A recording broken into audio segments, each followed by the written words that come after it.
Give me everything I need. Give me a lifetime of promises in a world of dreams. Speak the language of love like you know what it means. And it can't be wrong. Take my heart and make it strong, baby. You're simply the best. Better than all the rest. Better than anyone. And I'm stuck on your heart. I hang on every word you say. Tear us apart. Baby, I would rather be dead. In your heart I see the start of every night and every day. In your eyes I get lost.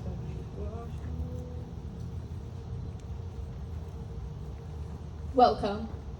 Today we are gathered together to witness and celebrate the marriage of Sophie and James.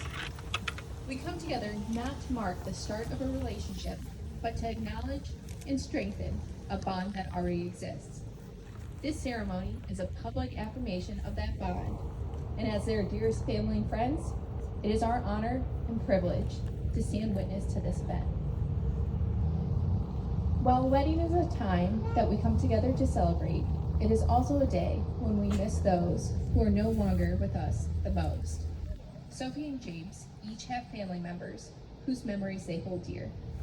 James has been particularly saddened by that his cousin, Bob Bush, could not be here today, as he can only imagine the ways he would have made this day even more special. Therefore, the couple has requested that we all take a moment of silence to remember those who could not be here to join us today.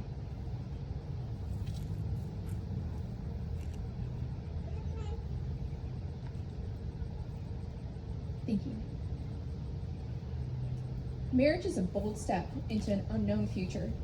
It is risking who we are for the sake of who we can't be. In marriage, two lives are intimately shared, and the blending of the two must not diminish each other. Rather, it should enhance the individuality of each partner and bring out the very best in one another. Neither law nor ceremony could create a marriage. Rather, it occurs in the hearts of two human beings. It grows out of a loving, caring, and sharing ourselves with another. It is nurtured by dedication, commitment, and resilience. This ceremony today is only an outward sign of that inward union that already exists between Sophie and James. A union that has been and will continue to be nurtured and cherished, developed and exalted. This ceremony also symbolizes the promise that Sophie and James will make to each other to continue to live their lives together in harmony and to love each other solely and above all else. But love doesn't always have to be so serious. It can also be joyous and lighthearted. As many of you are aware, James and Sophie don't always do things the normal way, which is why they've asked the two of us to officiate their wedding.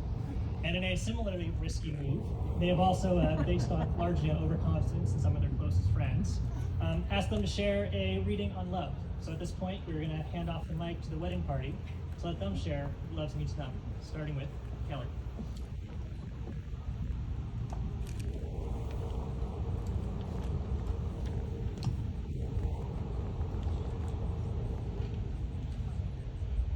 From everyone's favorite rom-com, When Harry Met Sally, we have a quote.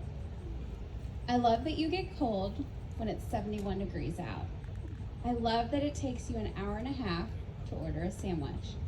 I love that you get that little twinkle above your nose when you're looking at me like I'm nuts.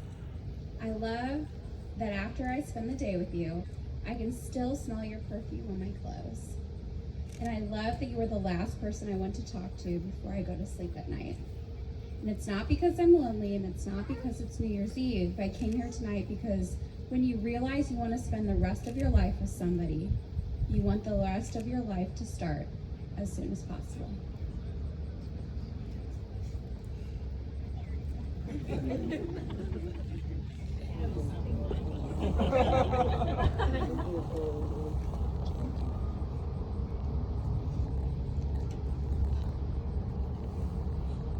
The great poet Ted Mosby of How I Met Your Mother, who was very influential during James' college career, once wrote, "There are two big days in any love story: the day you meet the girl of your dreams and the day you marry her."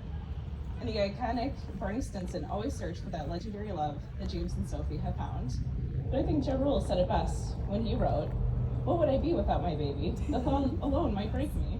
And I don't want to go crazy, but every thug needs a lady."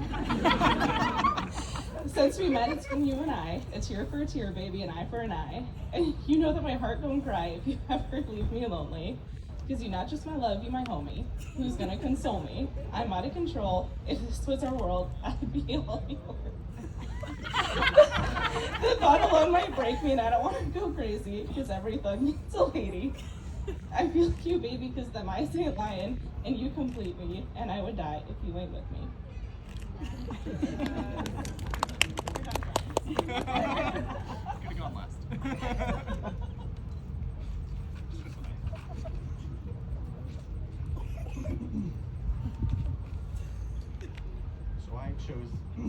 So I chose a memorable lyric from a commonly known movie. There's a calm surrender to the rush of day, when the heat of a rolling wind can be turned away. An enchanted moment, and it sees you through. It's enough for this restless warrior just to be with you. And can you feel the love tonight? It is where we are. It's enough for this wide-eyed wanderer that you've got this far. And can you feel the love tonight? How it's laid to rest. It's enough to make kings and vagabonds believe the very best.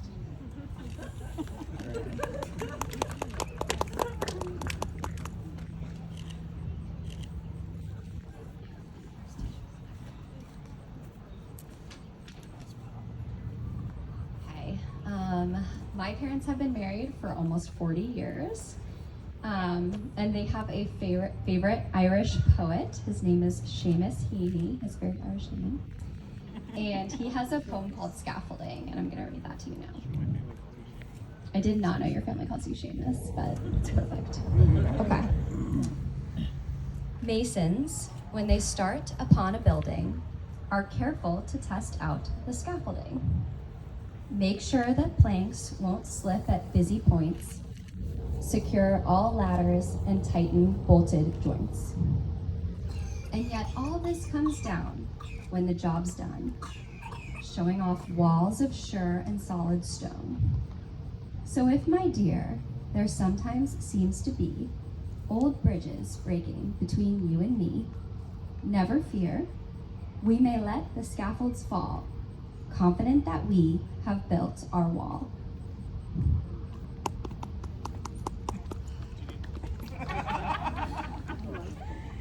Here, I can help you. No.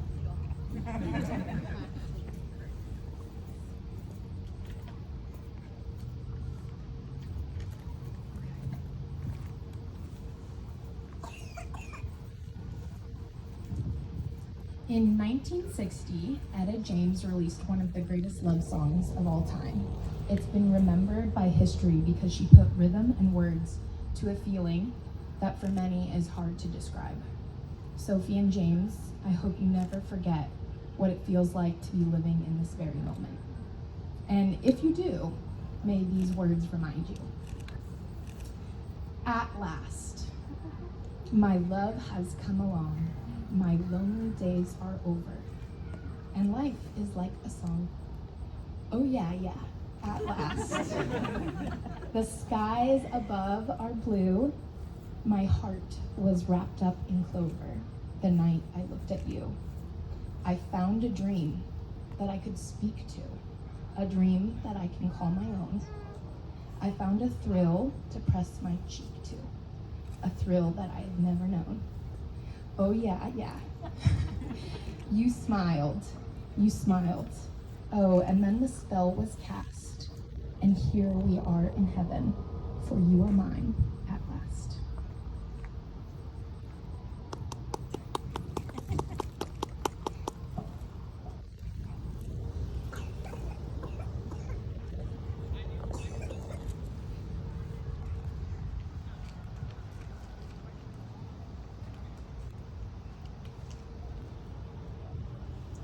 right, so mine's a tad bit different. But Sophie was always my ride or die, the Bonnie to my Clyde. She is, as Mr. Gump puts it, my best good friend. From 6th grade, we went together like Rama Lama Lama Ka Ding Da Ding Da Dong. Remembered forever as Shoo Bop Shawada Wada Yippity Boom De Boom. Chang Chang, Changity Chang to Bop. That's the way it should be. Wahoo. Yeah. We even do this crazy thing. To this day, we can finish each other's. Hey, there we go, okay. I mean, sweet Caroline. Bump, bump, bump. Good times never seem so good.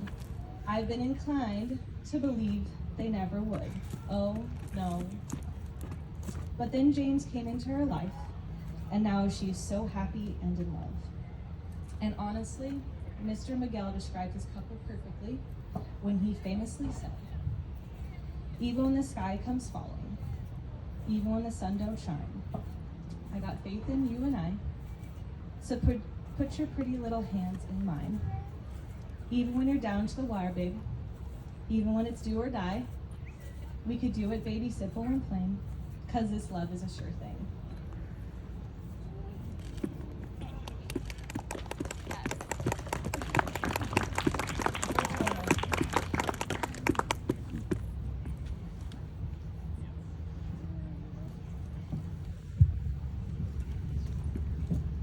All right, so now we return to the part of the ceremony everyone's been waiting for. The words that take these two across the threshold from being engaged to being married. A successful marriage is not something that just happens. It takes work, it takes patience, it takes time.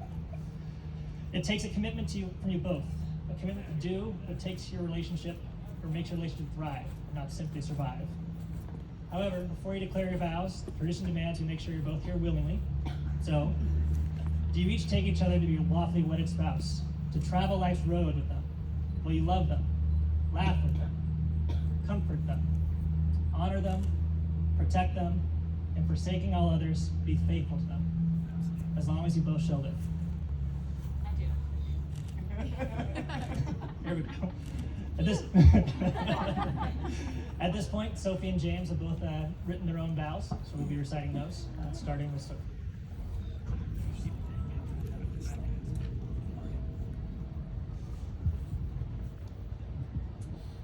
No one can say it was love at first sight for us. I know I wasn't sure about us after the first date. Or after our second. But after our third, I was certain you were someone special. Now, after 5 years together, I couldn't feel more certain that you were the person for me. How do I know this? You might ask. Well, when I'm with you, I feel I can be completely myself, authentic. You make me feel like home, no matter where we're at. So, keeping with the musical theme, who better to help me illustrate how I feel about you than the Pussycat Dolls? I don't want to go another day, so I'm telling you exactly what is on my mind. Nobody's going to love me better, and nobody's going to take me higher. Nobody has ever made me feel this way. I know you, and you know me, and that's all that counts. I want you to know that you're the only one. There's nothing else.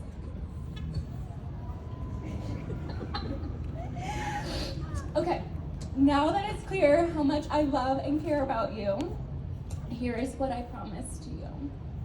I vow to love you even when I don't like you, to be present through the good and the bad, to support you, your interests and passions, and to be your partner and companion for the rest of our lives. These things I vow till death do us part.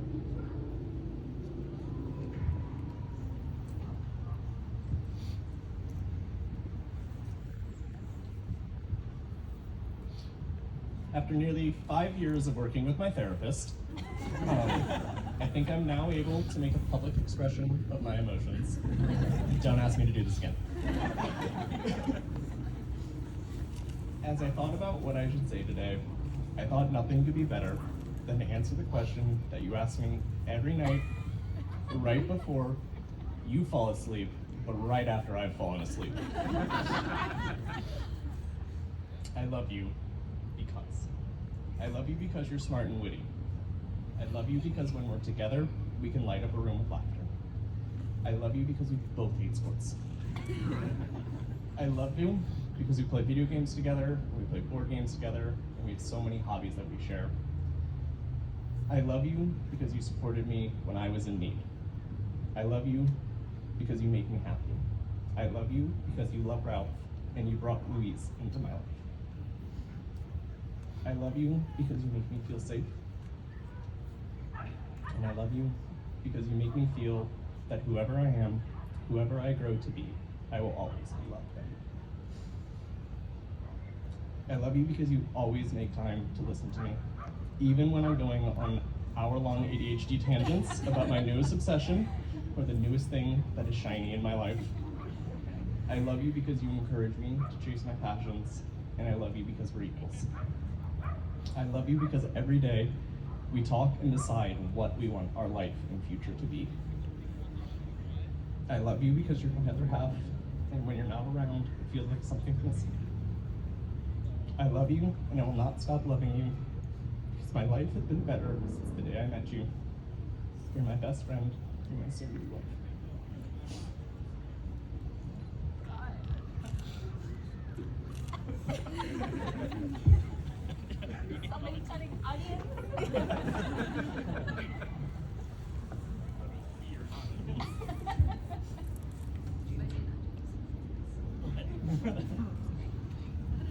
All right.